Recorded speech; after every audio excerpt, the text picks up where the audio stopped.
সরকারি প্রাথমিক বিদ্যালয়ে সঙ্গীত ও শারীরিক শিক্ষা বিষয়ের শিক্ষক নিয়োগের উদ্যোগ ৫ বছর পর বাস্তবায়নের পথে। প্রাথমিক ও গণশিক্ষা মন্ত্রণালয় ২০২০ সালে প্রস্তাব তৈরি করেছিল এবং ২০২৪ সালে ৫,১৬৬ জন শিক্ষক নিয়োগের অনুমোদন দিয়েছে জনপ্রশাসন মন্ত্রণালয়। এতে সঙ্গীত ও শারীরিক শিক্ষার জন্য প্রত্যেক ২,৫৮৩ জন করে শিক্ষক নিয়োগের পরিকল্পনা রয়েছে। সরকারি প্রাথমিক বিদ্যালয় শিক্ষক নিয়োগ বিধিমালা ২০২৫ প্রজ্ঞাপনের মাধ্যমে নিয়োগের পথ সুগম হয়েছে।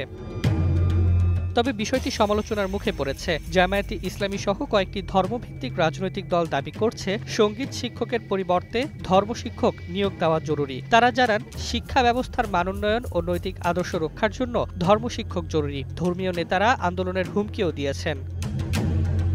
শিক্ষক ও বিশেষজ্ঞরা মনে করছেন, সঙ্গীত শিক্ষক নিয়োগ শিশুর সার্বিক বিকাশে গুরুত্বপূর্ণ। প্রাথমিকের জন্য ১৩টি জাতীয় গান নির্ধারণ করা হয়েছে, যা দেশের ইতিহাস, মুক্তিযুদ্ধের চেতনা ও নৈতিক শিক্ষার সঙ্গে সম্পর্কিত। তবে সঙ্গীত শিক্ষক অভাবে শিক্ষার্থীরা ঠিকমতো প্রশিক্ষণ পাচ্ছেন না। প্রধান শিক্ষক মেরিনা আক্তার বলেন, দক্ষ শিক্ষক থাকলে শিক্ষার্থীর মানসিক ও নান্দনিক বিকাশ নিশ্চিত হবে।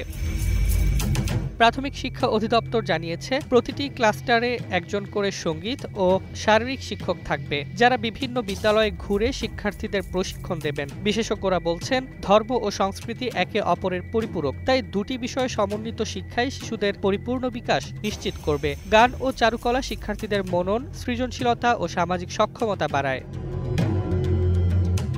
সরকার ও মন্ত্রণালয়কে ব্যাখ্যা দিতে হবে, কেন সঙ্গীতের শিক্ষকের নিয়োগ জরুরি, যাতে শিক্ষার্থী ও সমাজ দুটোই উপকৃত হয়। শিক্ষকেরা আশা করছেন, এই পদক্ষেপ শিক্ষার গুণগত মান উন্নয়নে সহায়ক হবে।